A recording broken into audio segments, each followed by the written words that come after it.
আপোনালোকক মই দেখুৱাই আছোঁ আমাৰ কেনেকুৱা চিষ্টেম কৰিলে ভাল হ'ব আৰু চিৰিৰ হাইটটো কেনেকুৱা কম হ'ব সেইটো আপোনালোকক মই দেখুৱাইছোঁ। এতিয়া আপোনালোকে ভিডিঅ'টো সম্পূৰ্ণকৈ চাই থাকক। আমাৰ ষ্টেপটো এইটো চাওক, ষ্টেপ আমাৰ হেৰি 5 ইঞ্চিকৈ আছে, 5 ইঞ্চি ষ্টেপ আছে। এইটো ষ্টেপটো 5 ইঞ্চি। আপোনালোকক আৰু এটা মই দেখুৱাই আছোঁ, এইটো আৰু এটা খুলিছোঁ মই, আৰু এটা দেখুৱাইছোঁ।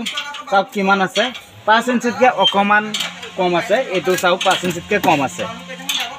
এইটো যদি আপোনালোকে হেৰি তেনেকুৱা চিষ্টেমত বনায় আৰু কিমান দীঘল দিব লাগিব সেইটো আপোনালোকক মই দেখুৱাই আছোঁ।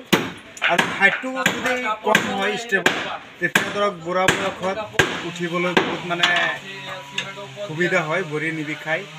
সেইটো কাৰণত মই ভিডিঅ'টো বনাইছোঁ। আৰু পৰৱৰ্তী ভিডিঅ'টো আপোনালোকে দীঘলটো 13 ফুট আছে।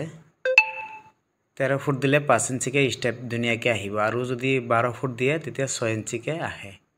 আৰু 5 ফুটীয়া ষ্টেপ হ'লে দীঘল, তাৰমানে 5 ফুট হ'লে ধুনীয়াকৈ ওপৰত গডৰেজ কিবা কিবি লৈ উঠা সুবিধা হয়। আৰু তেনেকুৱা যদি আপোনালোকে ভাবি আছে, কমেণ্টছ কৰি জনাব পাৰে কি ধৰণৰ অসুবিধা হৈছে বা কিবা কিবি যদি আপোনালোকৰ প্ৰব্লেম হয় মোক আপোনালোকে জনাব পাৰিব। মই সেইটো কমেণ্টছ যোগেদি পেলাই মই মানে কৈ দিব পাৰিম যে এনেকুৱা ছিষ্টেমত আপোনালোকে কাম কৰক।